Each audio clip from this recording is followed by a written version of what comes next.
Alors bonjour, bienvenue à lvatv.ca. Ce matin, nous sommes avec Sylvain Charlebois en direct de l'Université Dalhousie. On aimerait en fait avec Sylvain Charlebois, qui écrit souvent en fait, et dans la presse et dans la vie agricole et dans plusieurs publications au Québec, comprendre certaines choses qui se sont passées depuis l'entente Canada-États-Unis, la EUMC. La première chose, Sylvain Charlebois, qu'on aurait envie de vous demander, sommes-nous réellement vers la fin de la gestion de l'œuf? Est-ce qu'on est vraiment au bout de la gestion de l'œuf? En fait, on est au bout de la gestion. C'est et c'est principalement en raison du fait qu'on a signé 3 traités importants. En fait, 3 traités bilatéraux importants avec l'Asie, l'Europe et maintenant avec l'Amérique du Nord. Et c'est maintenant avec l'Amérique du Nord c'est l'entente avec l'Amérique du Nord, avec les Américains et le Mexique qui nous bouscule un peu plus parce que, évidemment, les Américains sont juste au sud de nous. Et ce sont les plus grands producteurs de lait au monde. En fait, l'Amérique représente une force laitière incroyable et on n'est pas prêt du tout à ouvrir nos frontières et à compétitionner contre la production américaine. Parce que dans le fond, c'est un peu ça qui se passe là, avec l'ouverture du marché et aussi avec la fin de la classe 7. On va permettre à la transformation laitière d'avoir accès à des ingrédients moins chers. Alors, il va falloir inciter la production laitière d'être beaucoup plus compétitive qu'elle est là. Et on est à des Mais, millénaires d'être à ce niveau-là. mais dans l'entente, excusez-moi, Sylvain Charlebois, dans l'entente qui a été prise entre les États-Unis et le Canada, ce qu'on comprend, oui, il n'y a plus de classe 6, il n'y a plus de classe 7. Mais d'après ce qu'on a pu savoir de Pierre Lampron, au niveau du lait diafiltré, il n'y a rien qui change. Le lait diafiltré, il rentre encore à pelleter au Canada au besoin, là, en fait. Il n'y a pas d'entente sur le lait diafiltré. Non, c'est sûr. Évidemment, il y a beaucoup de si, là, parce que l'entente a toujours pas été ratifiée.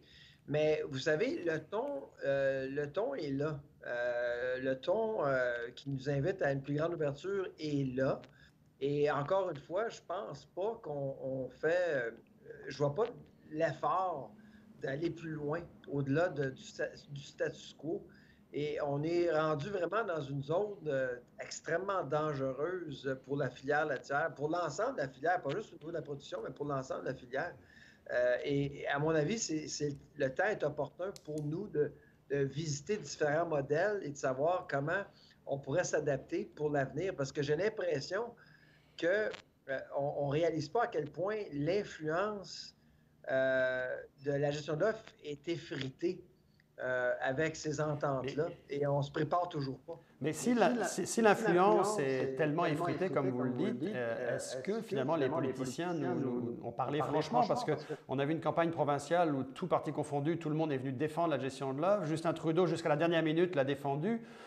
Mais en fait, est-ce qu'on est dans un scénario à l'européenne où en fait, en Europe, en 2005, quand ils ont mis fin au quota, ils l'ont su 12 ans à l'avance? Est-ce que là, on est dans un scénario un peu similaire? On est 10-12 ans à l'avance, ça va tomber, mais on ne le dit pas? Ben, au niveau économique, le cas devient de plus en plus solide. Au niveau politique, il n'y a pas eu vraiment beaucoup de changements depuis quelques années. Bon, il y a eu évidemment le rapport Pronovo qui a bousculé un peu les choses, l'establishment, surtout au Québec. Mais avec le commerce international, si on compare, par exemple, le Canada avec l'Australie, où j'y étais il y a quelques semaines, vraiment, il n'y a pas vraiment de volonté à aller plus loin. Et ça ne viendra pas du secteur parce que la formule de la gestion de l'offre est quasiment parfaite pour les producteurs. Donc, on doit s'attendre au leadership politique de prendre la relève. Et je ne suis pas certain qu'on est rendu là encore, malheureusement, parce qu'on n'est pas en état de crise. Euh, les gens qui suivent la filière laitière de très près, comme moi, je le vois là, que la crise est imminente. Mais au niveau politique, on ne reconnaît pas la Mais, situation. mais quand vous dites, Sylvain Chamblot, quand vous dites la situation est presque parfaite pour le producteur laitier, en fait, il faut que ça bouge, mais au profit de qui? Du transformateur? Du consommateur? En fait, c'est au service de l'économie.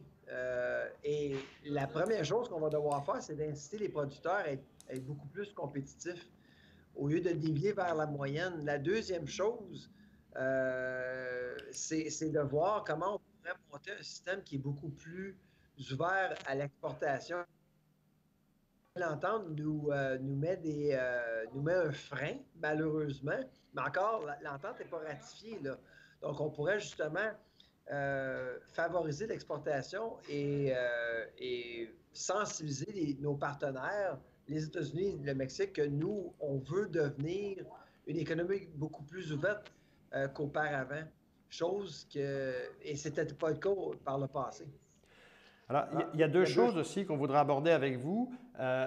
Vous avez parlé tout à l'heure de l'avenir, de l'avenir du lait dans son ensemble, mais on voudrait aborder l'équilibre des quotas.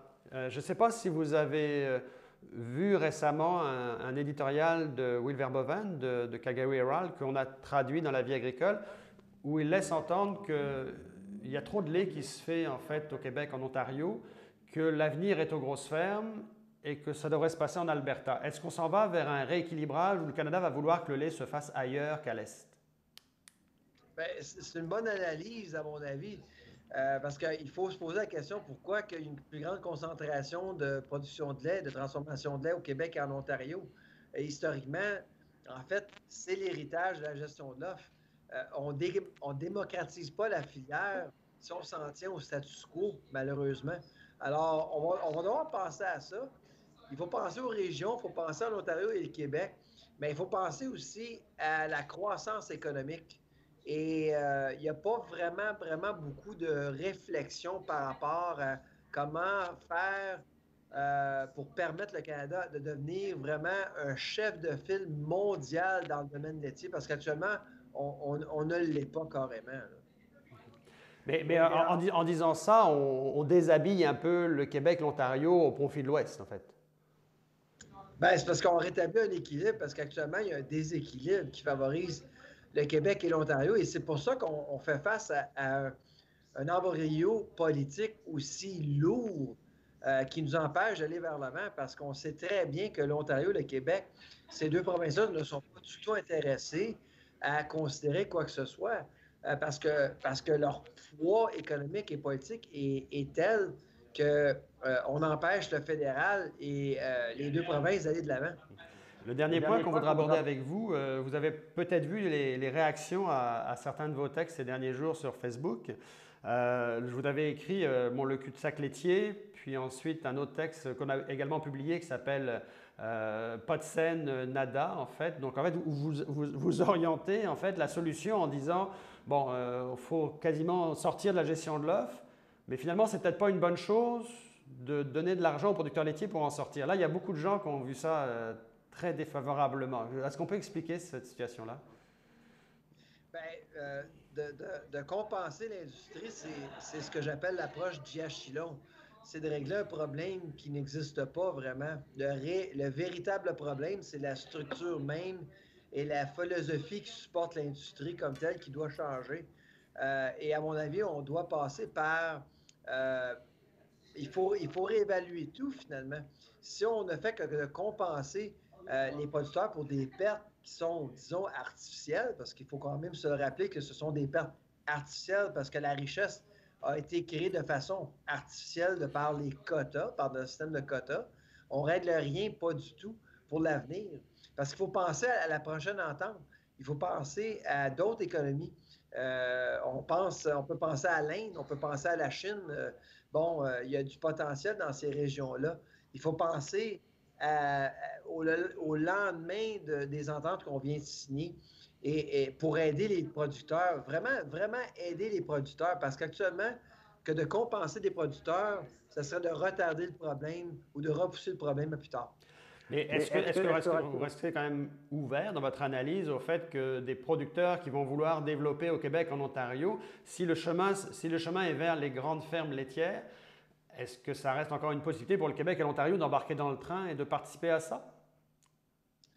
Moi, je ne sais pas pourquoi que le discours autour de plus grandes fermes est un discours qui est mal perçu. Moi, je vois en augmentant, en misant sur des économies d'échelle, on permet à nos fermes laitières de s'outiller, de mieux s'outiller pour justement en fait, suivre des règles environnementales qui sont plus sévères et d'augmenter, d'améliorer la qualité des produits aussi. Moi, je ne vois rien de mal à, en fait, inciter la filière à construire de plus grandes fermes, une plus grande production. Je ne sais pas pourquoi il faut à mordicus maintenir de petites fermes un peu Ben, partout. l'argument soulevé par plusieurs, c'est que des grandes fermes vont se concentrer en Montérégie autour de Saint-Hyacinthe, au Québec notamment, et qu'on risque d'avoir des difficultés de revitalisation des régions. C'est l'argument principal. Les régions doivent demeurer une priorité, évidemment.